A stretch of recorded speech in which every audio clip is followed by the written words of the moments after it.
Hey, salut, c'est Alex du podcast Du bruit à mes oreilles puis de Du crime à mes oreilles. C'est juste pour te dire que cette semaine, le podcast est une présentation de Yannick Bédard de chez Industriel Alliance. C'est notre commanditaire, notre premier commanditaire. Merci Yannick pour ta confiance. Euh, Dans le fond, Yannick, qu'est-ce qu'il t'offre? Il t'offre des assurances auto et habitation, assurance vie. T'as besoin d'assurance pour quelque chose, tu contactes Yannick, il va pouvoir t'aider là-dedans. Peu importe tes besoins, il y a une solution, puis lui, il s'est trouvé, puis au meilleur prix sur le marché. C'est pas rien, c'est avec lui que je fais affaire aussi. Fait que je pense que ça vaut la peine de checker. Puis aussi, si jamais tu te cherches un job, puis tu te dis, hey, moi, je pourrais vendre des assurances, ben Yannick, il est formateur. Tu peux y envoyer ton CV, puis il peut t'aider là-dedans. Fait que reviens-nous avec ça, va voir son site web, le lien est dans la description, puis je te le dis, tu seras pas déçu avec Yannick. Fait que, allez tout le voir. Last December, heavy metal band Damage Plan took the stage at the Alrosa Villa. During their first set, Toutes les télévisions et les chaînes de radio américaines ont interrompu leur programme pour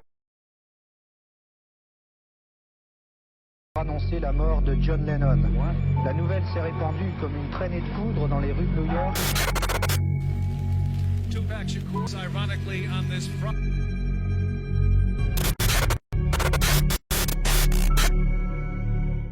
Alright, bonjour tout le monde, bienvenue au podcast du crime à mes oreilles, c'est ici Alex aujourd'hui. Je suis accompagné du petit nouveau dans le projet, Monsieur Jonathan. Bonjour à tous. Comment ça va? Correct. Correct.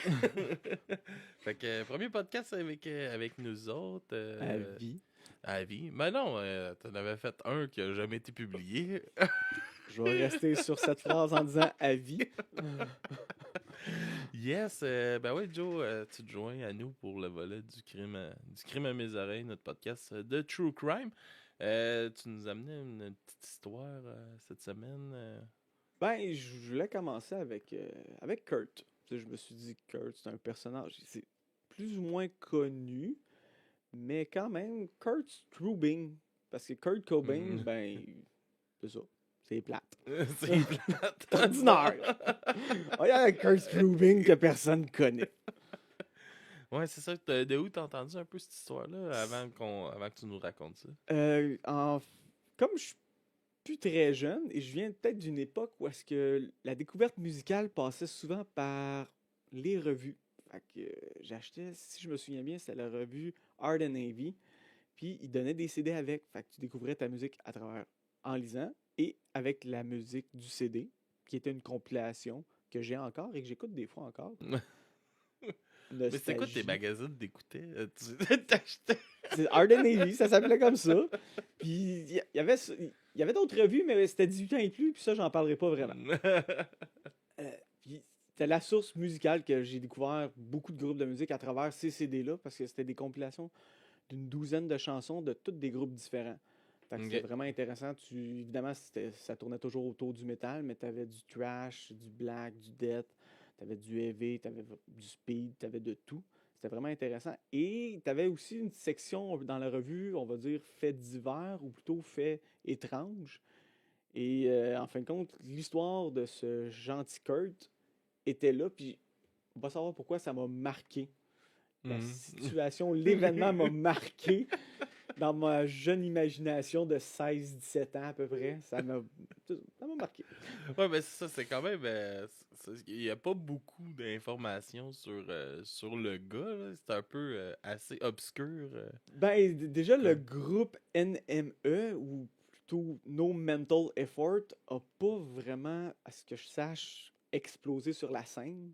Son histoire a donné un petit boost, mais à part de ça. Exactement, je pense que c'est grâce à l'histoire de la vie de Kurt que le groupe s'est fait connaître comme, tu sais, comme ben des groupes, quand il y a un crime qui se passe dans le groupe, c'est ça qui fait la publicité, parlez-en mal, parlez-en bien, mais Ouais. parlez-en. Mais tu sais, ils ont quand même fait des shows, mettons, avec Venom, des trucs de même, quand même des gros shows, mais c'est ça, avant que tu me parles de MMA, à pas penser que c'est peut-être de la lutte, là. Ouais, exactement. Je veux dire, même moi, techniquement, le groupe, tu sais, ça date quand même d'un certain temps que j'ai lu ça. Ça m'a marqué. Mais le groupe, j'ai jamais rien écouté avant même d'aller sur Internet. Fait que, tu sais, quand tu m'as approché pour le podcast, j'ai fait, oh, bon, il y avait ça. Je vais checker. Il doit y avoir plus d'informations aujourd'hui sur Internet. Pas de temps. Pas de temps, hein? Il y a la même article qui se répète 3-4 fois. Exactement. Ou, tu sais, juste googler le nom du groupe pour écouter. T'avais pas grand-chose, mais en googlant le nom de Kurt, Strubling, Strubing, Strubing.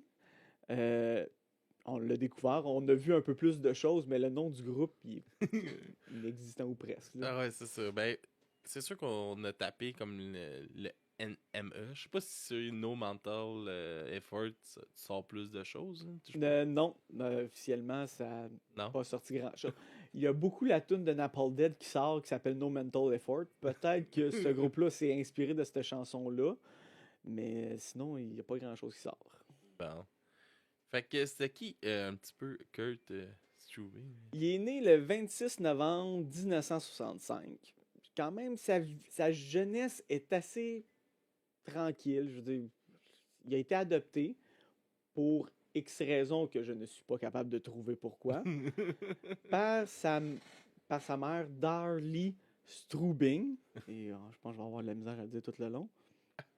Sa jeunesse a été quand même correcte. C'est sûr, la musique, le heavy metal l'a attiré. Fait qu'il s'est lancé dans son groupe No Mental Effort, qui a eu un léger succès dans son entourage. Mais le 7 avril 1986, déjà pris avec certains problèmes de drogue, Et un petit peu de paranoïa. et un peu de paranoïa aussi. C'est sûr, les deux ensemble, ça l'aide pas. Il pensait que lui, il était un robot, hein, c'est ça? Non, en fin de compte, il pensait que sa mère adoptive était un robot. Ok.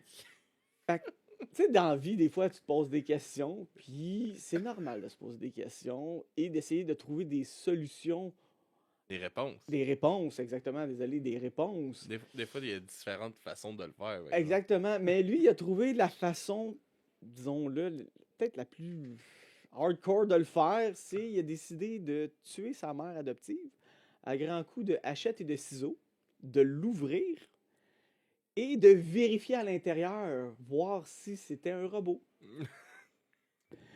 Évidemment, je crois qu'il n'a rien trouvé comme partie mécanique à l'intérieur de sa mère, qui était d'ailleurs sa mère adoptive en plus. C'est pas pire. Nos deux premiers épisodes ont une ressemblance de paranoïa. L'autre aussi, là, c'était complètement une paranoïa. C'est pour ça qu'il est allé tuer. Diamondback Dallas. Ouais, c'est ça qu'il est allé tuer Dimbag. Mais c'est fou. C'est que c'est dangereux. Ben, pareil. là, une certaine époque, d'après moi, les gens qui avaient des problèmes mentaux n'avaient pas le support qu'on a aujourd'hui. Ouais, puis c'est souvent aussi le genre de personnes là, qu'on parle aussi, ce sont du monde qui sont souvent pas super bien non plus avec les consommations de drogue. Là. Exactement. Fait que, tu sais, ils n'ont pas le support nécessaire. Fait que, est-ce qu'ils trouvent la solution dans la drogue? Est-ce que ça l'aide? Je ne crois pas que ça l'aide à chaque fois. À date, les deux fois qu'on en a parlé, ça n'a pas été vraiment gagnant. En fin de compte, évidemment, il a été accusé du meurtre du 2e degré de sa mère adoptive. Il a fait 12 ans de prison. Ouais, ça c'est une information que, comme qu'on se disait hors d'onde, c'est que on n'était pas certain 12 ou 14 ans. 12, c'est ça, parce que certaines personnes, plutôt certains articles disent qu'il a fait 12 ans, mais il a arrêté. Sa sentence c'était 14 ans, mais il aurait sorti avant de finir son temps. Alors, à savoir qu'est-ce qui a été vraiment dit, on ne trouve pas l'information. Fait que, je sais qu'il a fait de la prison. Mais au moins, en sortant de prison, il s'est amélioré un peu. En fin de compte, il est sorti en 94. Après sa sortie de prison, le groupe aurait changé un peu son style musical. De quelle façon? En faisant des covers d'ACDC. Et peut-être en faisant des covers d'ACDC. J'imagine qu'un 12 ans de prison, ça change une personne, évidemment. Fait que, mais qu'est-ce que j'ai pu écouter du groupe, moi, j'ai pas vraiment vu de différence entre avant prison et après prison. Peut-être les oreilles plus affûtées que moi pourraient mieux développer, mais désolé, je ne vois pas de différence. La manager, en fin de compte, Lisa Bonner, que j'ai de la misère à dire son nom de famille sans rire, disait qu'il était très actif après sa sortie de prison dans la scène locale du métal. Il participait à des shows, il organisait, il aidait les groupes environnants, ce qui fait qu'en fin de compte, d'après moi, il a appris de ses erreurs et il a voulu vraiment devenir une meilleure personne dans le domaine qu'il connaissait, j'imagine, la musique métal. En cours de dernières années, Bonner a déclaré que Strubing avait aidé à organiser différents shows pour aider des amis et une famille, la famille de John Sullivan, qui jouait de la guitare dans un groupe de métal pour justement les problèmes d'argent et ainsi de suite. Il aurait même aidé à monter une levée de fonds pour un ancien soldat qui était décédé dans un accident d'hélicoptère en Irak. Fait que déjà là... Il essayait de devenir une meilleure personne. Une meilleure personne, c'est ça. Non seulement il était actif dans la musique locale, mais aussi dans la communauté en général. Fait que il s'appliquait localement. Sauf qu'en le 9 mars 2005, Strubing... je sais pas ce qui s'est passé, ça reste un mystère encore aujourd'hui. Il était en voiture. Il roulait tranquille. Balade. Il se balade, il fait une balade. Je veux dire, il faisait beau, il fait une petite balade en auto, arrive à un pont tournant, le Southwest Pokin Swing Bridge. Arrive là. Le pont tourne à cause qu'il y a un bateau qui passe. Il attend, puis tout d'un coup, il décide de sortir de sa voie, de continuer et de tomber 60 pieds plus bas à sa mort. L'enquête, pour l'instant, et sûrement pour le restant de nos jours, ne saura pas pourquoi il a décidé de faire ça. Certaines personnes disent qu'il était sous influence de la drogue et d'autres disent qu'il était juste suicidaire. On ne le saura jamais. Ouais, peut-être qu'il s'en voulait finalement d'avoir tué sa Sa mère adoptive. Peut-être. C'est juste étrange du jour au lendemain. Peut-être qu'il était dépressif et qu'il n'avait jamais parlé, parce qu'il y a bien des chanteurs que c'était arrivé. Le chanteur de son... comment que c'est... je m'en souviens plus du nom. Là, je suis fâché, je me souviens plus du nom. Mais il y a des chanteurs dépressifs que, justement, du jour au lendemain, ils se suicidaient. Le chanteur de Linkin Park puis son ami... Soundgarden. Ouais, Soundgarden. Chris Cornell. Chris Cornell, c'est ça. Ces deux-là se sont comme suicidés par dépression d'1 an de différence. Fait que peut-être que notre Kurt ici présent, c'était la même chose. Du jour au lendemain, oui, il a peut-être essayé de faire son mieux, mais en dedans de lui, il restait coupable. Puis, tu sais, c'est ça, comme qu'on dit, comme, tu sais, il y avait des problèmes de consommation aussi. Est-ce que c'est revenu? On le sait pas. Est-ce que les problèmes, justement, de santé mentale sont réglés ou sont enfouis quelque part? Puis sur le bord d'un pont, il s'est dit, ben, c'est ça. Je suis tanné. Today is the day. Yes, ben, man, grosse affaire. Je comprends que ça l'ait intrigué un peu ton... Ma jeunesse. Ta jeunesse. C'est quand même une histoire assez fucked up, là. Ben, je veux dire, c'est arrivé quand même... Je sais pas si... C'est arrivé avant... Parce que je me suis intéressé un peu au true crime. Je te dirais plus dans ma vingtaine. Avant ça, c'était tout ce qui était bizarre m'a intéressé. Et le true crime, je veux pas, s'il y a de quoi de plus bizarre que ça. La réalité dépasse la fiction, comme on dit. Ouais. Puis je pense que c'est peut-être mon premier rapprochement avec le true crime ou d'histoire glauque que j'ai connu. Puis, ça m'a fait plaisir d'en parler. Et évidemment, lui, c'était un peu plus dur à en parler. Je voulais en parler parce que c'était quand même ma première connaissance du true crime. Ça te ramenait à ta jeunesse. À ma jeunesse. Mais j'étais un peu déçu en même temps de ne pas avoir trouvé plus de choses sur cette histoire-là. On va pouvoir s'en reprendre pour d'autres, là. Exactement. Les prochains, je vais trouver des choses plus étoffées et un peu laisser tomber ma nostalgie. Ça va peut-être aider un peu. Ben, c'est correct. Ben, j'invite le monde à aller découvrir NME, Pour ceux que ça l'intéresse. le bon black metal de Kurt Strubing. Moi, j'ai pas capoté. Moi non plus. C'était assez ordinaire. Si on peut faire un petit volet du bruit à mes oreilles, là, ça n'aurait pas été un 10 sur 10. Non. C'est ça, on se pose pas de question du pourquoi que ça a pas levé, excepté à cause de l'histoire glauque de Kurt.